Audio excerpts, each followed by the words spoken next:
Welcome to the Ecommerce Alley podcast, where we believe that great brands are built on passionate leadership, smart operations, and of course, powerful marketing. I am your host, Josh Coffey. Yes, like the drink, but more caffeinated. But I don't think that I am as caffeinated as the guests of honor that I have the honor of speaking with today, because his name is Nathan Hirsch, and I will tell you, I've listened to interviews, and the fact that I get to interview him is exciting because Nathan brings fire and energy and enthusiasm that I don't even know if I can match. So Nathan, I'm happy to have you, man. Thank you for joining me here. Yeah, thanks for having me. You said you're caffeinated. I think I'm caffeinated too. I had a softball game last night that started at 9 p.m. and I don't know why it was scheduled so late, but then it started late and then the lights went out halfway through the game. So I didn't get home till like 11:30. So I woke up this morning, chugged some coffee. Now I'm here ready to go. That's it. It started at 9 p.m.? Who's starting a game at 9? Crazy. I don't know who makes that schedule. But That's when my bedtime is, man. Right. That's what I'm thinking too. I'm ready to go to sleep.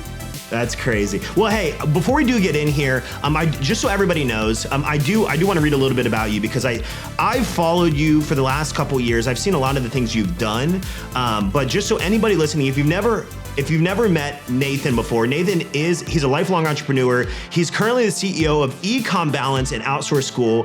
He's known for FreeUp, which is crazy. Like, I knew about FreeUp before I knew who you were. So it's kind of funny that I meet you, I know who you are, and then I'm like, oh crap, you were the guy that started FreeUp. But he started it with a $5,000 investment, scaled it to $12 million in yearly revenue. It was acquired back in 2019. He leads Ecom Balance now, which is an online bookkeeping service for ecom and digital businesses, and then Outsource School, which is a membership teaching business owners how to hire effectively online. And I see in the bio that you did more than 400 podcasts, but we just talked and you've done more than 600, which is crazy to me. So Nathan, that's a crazy bio that you have right there, especially being a young buck like yourself. But I appreciate it. I mean, Go ahead. Sorry, there was a delay there. Go for it. I was just gonna say it's just consistency. Like 600 sounds good, but I just constantly outreach to podcasts every single day, and I've been doing it for 5-6 years. And we'll talk more about it. But I mean, consistency is everything. Yeah. So like, what was your like origin story? Like, how did you even get to the point of like starting FreeUp and leaning into like the digital world? Yeah, well, before FreeUp, I ran an Amazon business. So I was a broke college kid looking for extra side money. And someone came to my dorm room to buy my textbooks at the end of the semester. And they offered me 10 cents for a book that was like $200. And I got upset and told them to get out of my dorm room. And I was like, hey, I can offer people more and create a little business here. So I created a referral program. I was offering more money than the school bookstore, more money than the companies going to from dorm to dorm. And before I knew it, I had a line out my door of people trying to sell me their books at the end of every semester. And to the point where I got a cease and desist letter from my college telling me to knock it off and stop competing with their bookstore. And that was kind of my first glimpse into being an entrepreneur. My parents were both teachers, so I didn't want to get kicked out of school. So I pivoted a little, and I sold some of these books on Amazon. I was reselling. I had this Amazon account, and this was 2008, 2009. No one knew what Amazon was. Being an Amazon seller wasn't a thing. There was no Amazon software, no courses. And I kind of had this idea, like, what if I can't sell books and I don't have a warehouse for products, I don't have cash to buy a lot of inventory, what if I built relationships with people that made products that were shippable, and I would give them my credit card, they'd keep it on file, I'd list the products on Amazon, I'd get the sales, that's what I was good at. And this was drop shipping, years before I even knew it was called drop shipping. So I started reaching out to different retailers, manufacturers, and before I knew it, I had built relationships with hundreds of manufacturers. And I scaled this Amazon business. We sold about 25 million from 2008 to 2015. What? Hiring at first. That's crazy. Yeah, super early days. This was like the wild, wild west of Amazon. You could list anything and there was no competition. Anything goes. Wow. And I was selling baby products. If you can imagine me as a 20-year-old single college guy with more hair, that was my niche. So I was like scaling this Amazon business, and I had to hire people because I was working 7 days a week. I was balancing school and the fun times in college and all of that. And college kids were just super unreliable. They were quitting on me. I had to wake them up. They were drinking on the job, whatever. And one of my best hires in college was Connor, who ended up being my business partner and is still my business partner this day. But we kind of gave up hiring college kids, and that led us into the wonderful world of virtual assistants and freelancers. And that kind of changed everything going forward. Wow. So did you end up selling that Amazon business then? No, so that was kind of a cash cow. So at first we thought we were going to take down Amazon and be the next e-commerce giant. And we topped out about $7 million a year, and Amazon got harder, and Amazon changed the algorithms and more competition, and people are selling courses how to sell on Amazon, and they started to frown upon drop shipping. And meanwhile, we probably made we did make some bad decisions too. Like we opened up an office, even though the business was completely fine remote. So we definitely maybe missed out on an opportunity to do private label or stuff like that. We were very focused on drop shipping. But what ended up happening is we had all these VAs and freelancers, and we started to network with other e-commerce sellers because there started to be e-commerce Facebook groups and e-commerce communities. And so we started to lease these VAs and freelancers out to these different sellers, and that became FreeUp, which quickly surpassed our Amazon sales. And it was also a lot more fun because we had our own website, we had our own brand. It was B2B. We got to do partnerships, and it ended up being a lot more fun than just drop shipping baby products on Amazon. So with FreeUp, walk everyone through like what FreeUp is, because I know what it is, but like you get to that point, you start FreeUp, then that starts. It sounds like that started like being the bread and butter and started taking over, and you enjoyed it. Explain to everyone like what is FreeUp, or what was FreeUp? Yeah, So keep in mind, this was like, now there's a lot of e-commerce agencies. There weren't a lot of e-commerce agencies back then. So you had all these Amazon sellers that needed stuff for their business, like Amazon listing, customer service, people who could do graphic design and videos, and they didn't really have any good e-commerce resources. So we started off as a pre-vetted marketplace for e-commerce sellers to hire e-commerce talent.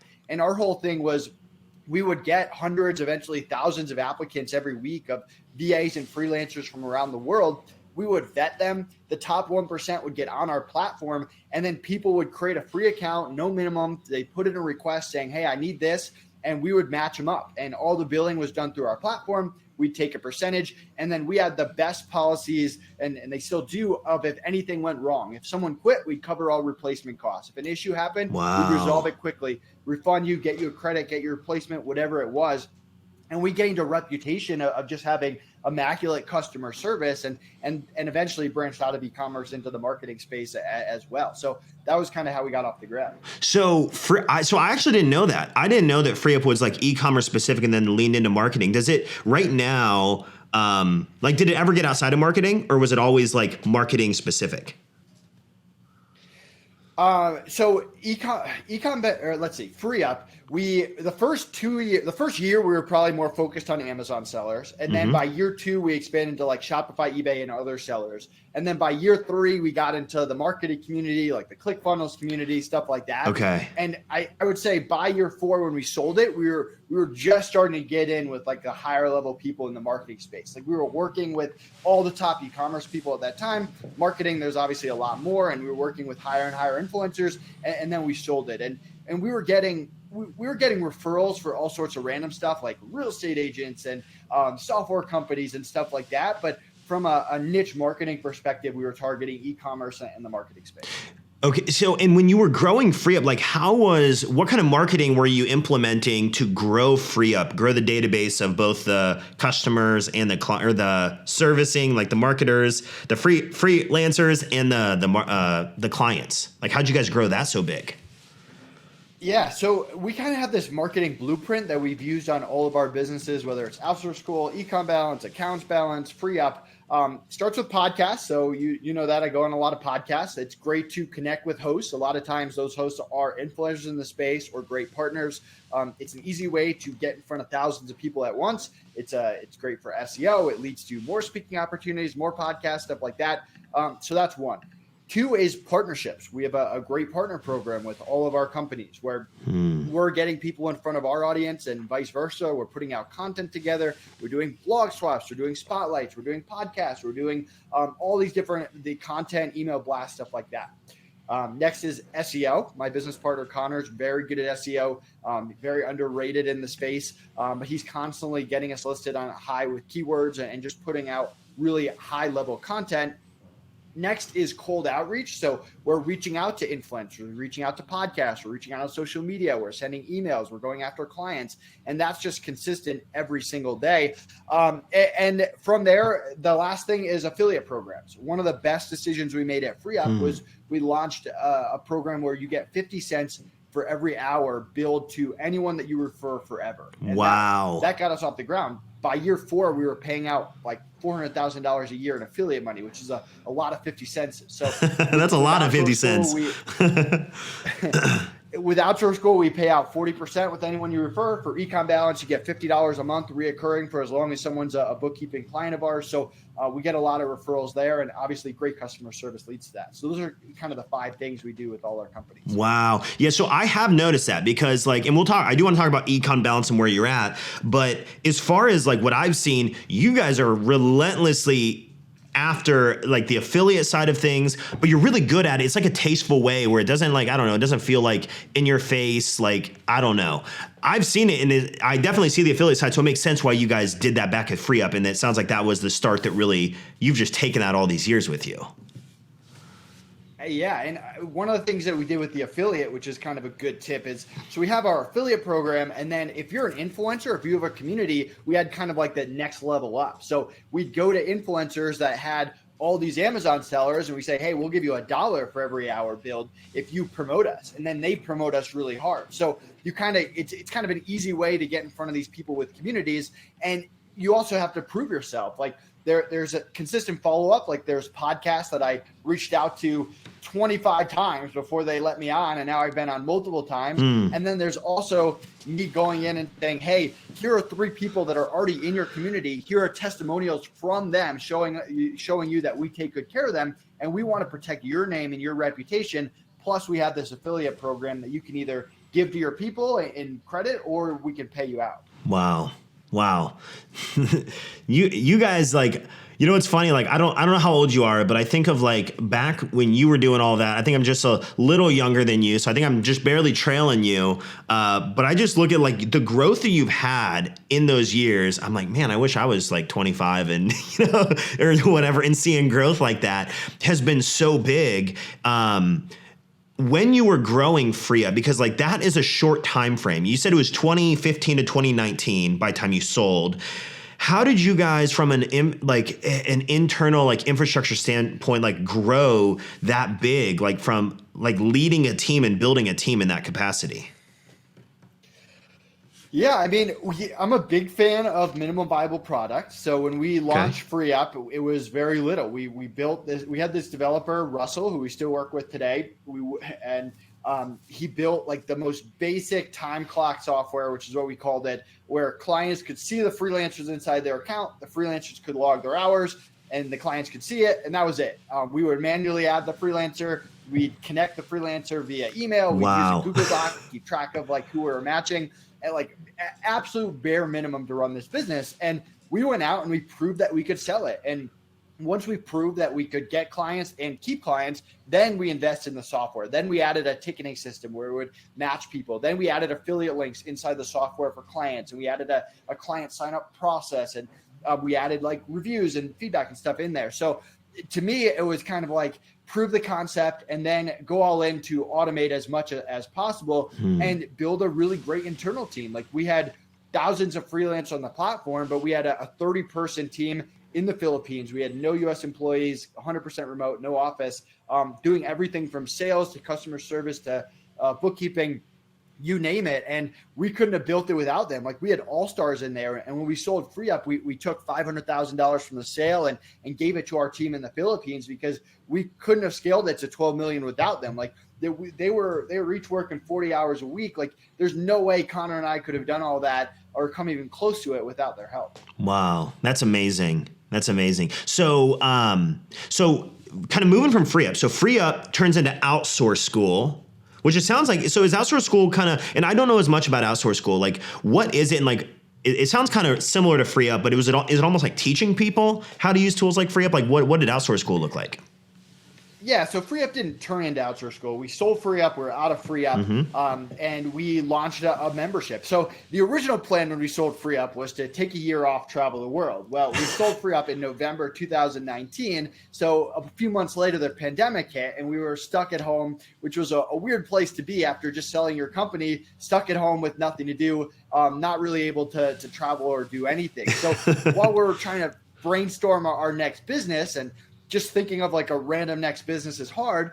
We started to get interest of, hey, what if we we had people reach out asking us to teach them our hiring process. So we turned it into a course called Cracking the VA Code under the brand Outsource School.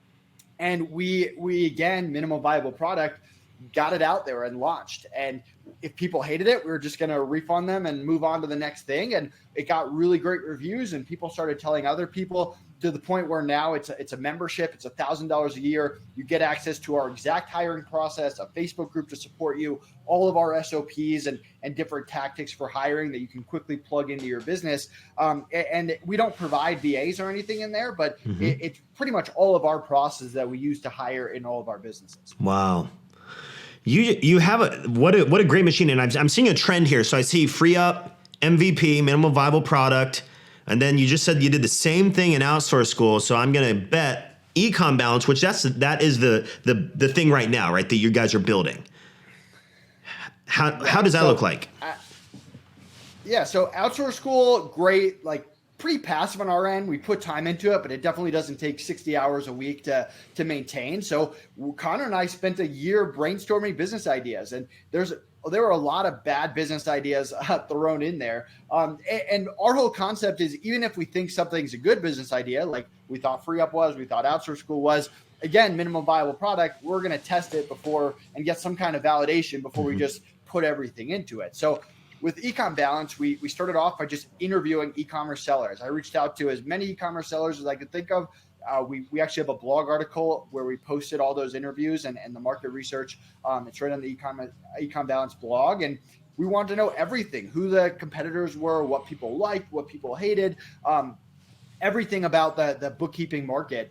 And we saw that there was a need and that we could come in as entrepreneurs, not as bookkeepers, and build out that perfect bookkeeping service. So next step, we got to hire a lead bookkeeper. So we started interviewing people here in Colorado. We were fortunate enough to find Shelia, our controller, who has 30 years of bookkeeping experience, was an e-commerce seller herself, hired her and used her to build the initial team and processes. And then we did a beta round and we said, hey guys, we'll give you 2 free months of bookkeeping as long as you're patient with us and you give us feedback, and we kind of use you guys to break everything and learn what we don't know and build out processes. And similar to Outsource School, if people hated it, we would have just gave them their books back or refunded them down the line or whatever and moved on to the next thing. And luckily they had a good experience and we learned a ton and built processes. And now we've got a team of 11 and we're adding clients every week, and we're in a good spot. So again, minimum viable product before we just go all in. Well, I think there's so much parallel between like what you're doing and in your different businesses, that anyone listening right now, like Nathan is wildly successful in what he's doing and continuing to build very meaningful things. And I think a lot of times, and I see this because like we do so much coaching and education, and we have like our Facebook community, and I think a lot of people just want things to be perfect before they go, like. And you've done it in a way that you've established the viability of something before going all in on it. And we've literally seen businesses go bankrupt because they're just like, hey, this is the product, this is it. And they go all in just to realize it was the wrong product. It didn't have a good market fit. There were issues with it that weren't worked out. And I think that there's a lot of parallel between that. Like anyone listening, like I think MVPs, even in e-com, is so vital to really establish like, hey, can this be something that we go all in on? And Nathan, it sounds like, you've done that the whole way along. And even with Ecom Balance, you're 11 people. When did you start it officially? Like the MVP phase of it? January this year. Oh, dude, you're like 9 months in? Yeah.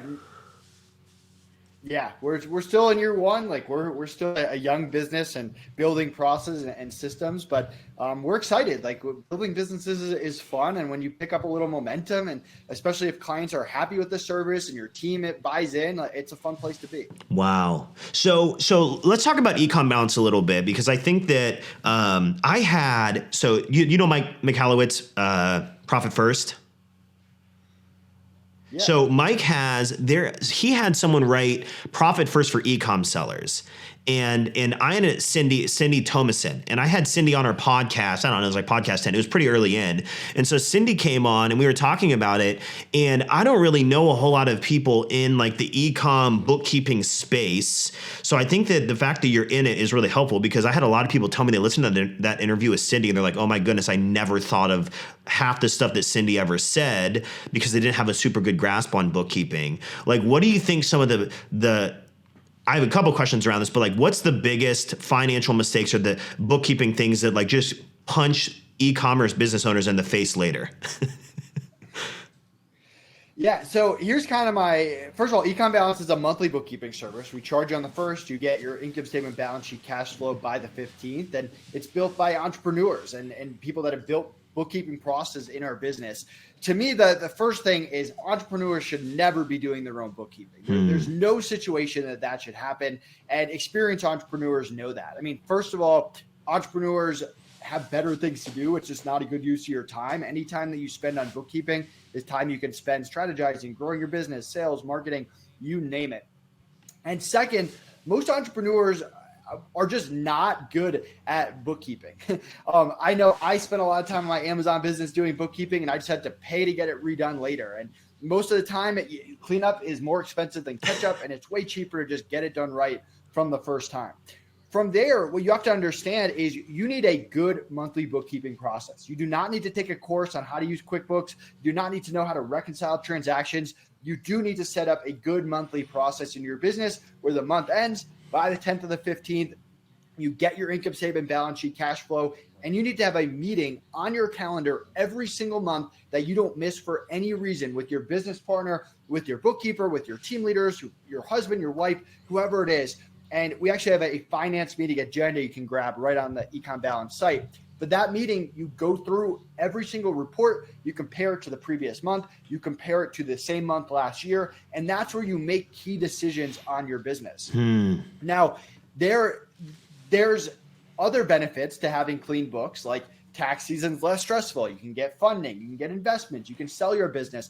But not all companies do all those things. And the main thing is being able to make good decisions every single month based on real numbers. A lot of people are making decisions based on gut, or they're making it because they see money go into their bank account. You need to be able to make it on the data that your business is actually doing.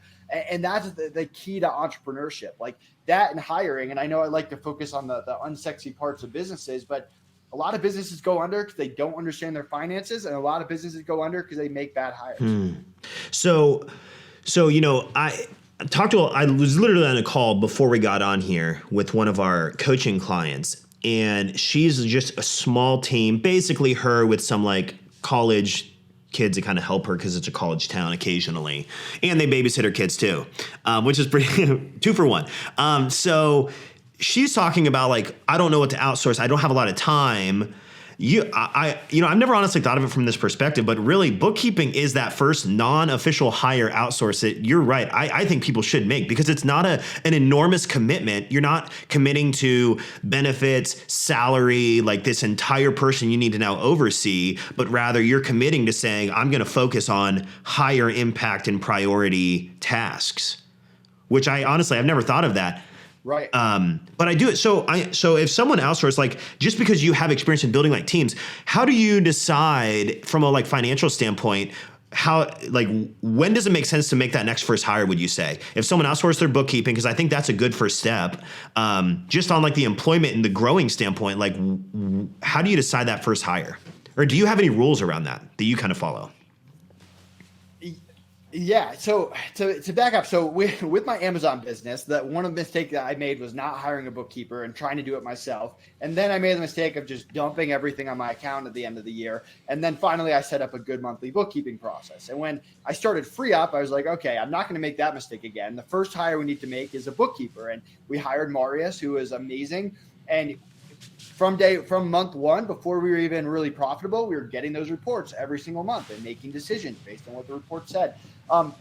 So that was key. And then when we sold the business, we had 4 years of financial data that was immaculate and clean. And when we had those initial conversations with the buyers and they were asking us questions, a lot of which were financials, and we answered them, and then they got into due diligence and opened up our books, everything that we told them on the call matched exactly what was in our books because we had those monthly finance meetings every month for 4 years that we had ran the company up to that point. So that was a big key to the whole FreeUp thing. After hiring a bookkeeper, our next hire is usually a VA to take the small things off our plate. Anything that's emails, research, small marketing tasks. Like people have to understand in the first 6 months, the year of your business, where you spend your time is incredibly important. Like that is the make or break. And if you can get emails off your plate, if you can get research off your plate, if you can get small repetitive tasks off your plate, that's a great place to start. You need to be focusing on as high level stuff as possible if you want to make it to year 2.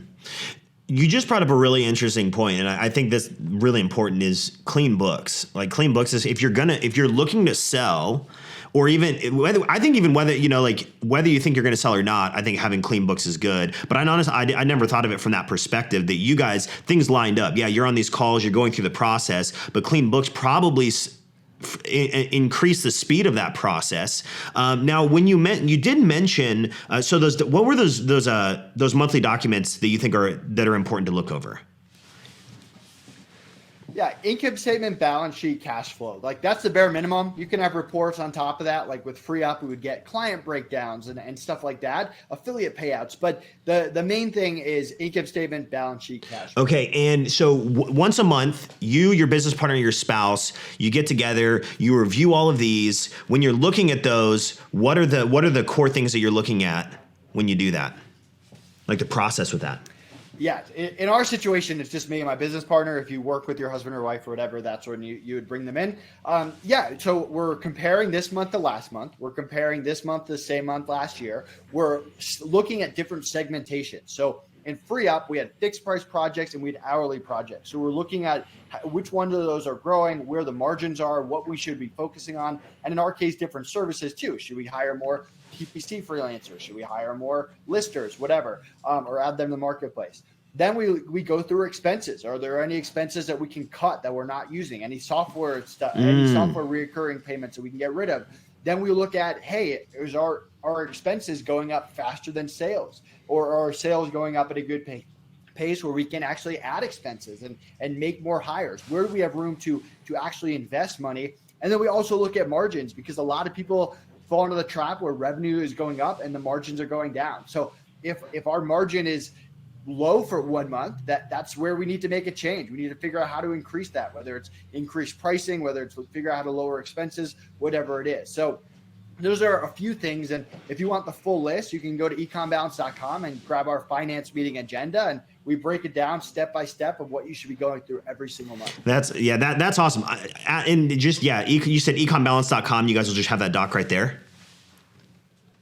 Yep, it's right on our That's wonderful. I think I need to go download that, because we do a monthly meeting, but yours seems a little bit better than mine. So I think I'm going to need to snag that, man. So with Ecom Balance, so you I didn't know it was just in January that you started it, but that's pretty impressive. So January, you have 11 people in your team right now. We're sitting here 9 months in. What's the grand picture for Ecom Balance? Yeah, so we have two brands. We have Ecom Balance and we have Accounts Balance, and Accounts Balance is for non-e-commerce businesses. We want to get to 1,000 clients. That's our goal. That's where we were at FreeUp before we were acquired, and we want to blow past that. So anytime you start a company, you want it to be bigger than your last company. So that's what we're focused on. We want to be the name in the space that people refer and rely upon and know about. And And that's kind of where we're focused Wow. right now. And so like, I'm curious from a marketing standpoint, like how are you going to get there? And what are you guys prioritizing right now with the marketing? Is it heavy like in the affiliates and in the partnerships this time, just like you've done in the past? Or are you leaning in anything like paid ads and stuff like that? Same blueprint. Paid ads comes in once the foundation is done, but it's the podcast, the affiliates, the content, the SEO, the partnerships, like the same thing, same blueprint that we use in all our companies is our foundation. And I think the beauty of Ecom Balance is paid ads is can be done, and we will add that. The hard part about Free Up, that's something that we never really mastered, is paid ads is difficult because for clients, it's free to sign up. There's no monthly fee, and there's no minimum, there's no maximum. So you might have people that sign up and don't use someone for 6 months. You might have someone who starts and stops. You might have someone who hires someone for 40 hours a week or 20 hours a week, or hire someone project-based. So it's very tough to track the actual cost per acquisition, and that's something that we struggle with. With Ecom Balance, it's a little bit more cut and dry. Someone signs up, quotes are usually two things. It's a fixed price for any kind of catch-up, cleanup, setup, and then whatever the monthly fees going forward. So I think there's a little bit more opportunity there. I don't want to say easier just because nothing in entrepreneurship ends up being easy, especially if you say it's going to be easy. But there's at least more of a straightforward path there for paid ads. Wow. Hey, that's amazing, man. Like I think you've created a system and you've rinsed and repeated it, and you have gotten so many reps in from doing this. That has definitely led to like the success that you're seeing, man, and the growth you guys have seen. I mean, 9 months, that's impressive from my standpoint. Even in 4 years, like the way that you grew Free Up is super incredible. It just kind of speaks to you as a leader and kind of being able to have that vision and have the fortitude to really do that. I think that takes a lot. I am curious, like from a business partner standpoint, how do you guys, because I know we have a lot of clients that have kind of two heads, but they don't always work very well together from some of the perspective I have. Like you two as leaders, like how do you guys, you've worked together and grown so well over the last 6-7 years. How do you guys work together like that? So what, like what's your secret in that regard? So at our core, we have the same values, which is super important. We believe in treating clients well, treating our team well, owning up to mistakes and not being stubborn about that. And when we mess up, you just admit it and move on. And we believe in high level of communication. There's a bunch of stuff that we're just 100% on the same page. And if we weren't, it would be incredibly tough to work together. Now, skill-wise and personality-wise, I'm not sure we could be different people. I'm kind of like high energy, fast paced. He's much more calm, cool, and collective, wants to think things through, where I'm trying to like push things quickly. Very different skill sets too. I'm a little bit more sales and the voice and systems. He's a little bit more, he's great at content and SEO and building marketing systems. So we complement each other very, very well in terms of skill set, and we stay in our own lanes. So we might give ideas to each other, but each of us kind of has the decision-making power in our lanes. And we make sure that our team knows who to go to for what. If there's a client situation or a process thing, they're coming to me. If it involves marketing or culture or a personal issue, they go to Connor. I'm a little bit more just like rigid in business. He's a little bit more personality and getting to know people and all that. So we both kind of stay in our lanes and make decisions together. And we both kind of have the company first and the best interest at heart. And we're kind of working together for a common goal. And we also understand that entrepreneurship is just a lot of educated guesses. You never really know whether a decision is good or bad. So we have the mentality that we're going to try to make the best business decision with the info we have and live with it and not spend a lot of time regretting or looking back, but treat things as a lesson and move forward. And I think that's why we've been able to work well together. I'll also add that it's very easy to be a business partner when everything is going well. It's when things are not going well that you really learn whether you can work together. And Connor and I have been through the ups and downs. Like with our Amazon business, we drove that into the ground in some perspective, making some bad decisions. We had situations where manufacturers dropped us and people quit on us, and we opened up that office and wasted a ton of money there. So, and we had disagreements there where he was right, I was right, and we weren't on the same page, and bad things happen, and we were able to overcome that. And because of that, whenever we kind of get to that situation, we kind of have something to fall back on. I think a lot of people struggle when they're making money. It's easy to be a business partner, and something bad happens, and then that clash really begins. Wow. It's so true. My first business, I had one of my best friends growing up. We were business partners, and it went downhill and destroyed us, man. And it was the worst thing ever. And I thought I would never recoup from it. And of course, then you do. And then I found as Gina Wickman from Traction would call, you have the visionary and you have the integrator. And I found that integrator, and we clicked for 9 years until she officially in July retired to motherhood. So, man, I admire that. You guys have done some incredible things. So if we were to kind of close up, like you've grown some incredible businesses. You continue to do that. You as a leader have been able to build these really big things. And some people listening to this like, man, like some of the numbers that Nathan has experienced are these large numbers. Like, I'd love to be there or grow to that point. Like, what advice would you have for anyone that is like sitting right now, like 10,000 a month or just getting started, that's like, hey, I have these big dreams. Like Nathan wants 1,000 clients. I want 1,000 orders a month, come through my store. Like, what advice would you have to people that are kind of at ground zero, just getting started? So to me, and we kind of started the show talking about this, but it's consistency over like big pushes. So what I mean by that is like, I wanted to go on podcasts. So it was like, hey, I'm just going to reach out to 5 podcasts every day, 5 days a week. First thing I do every day, I do it. It's out of the way.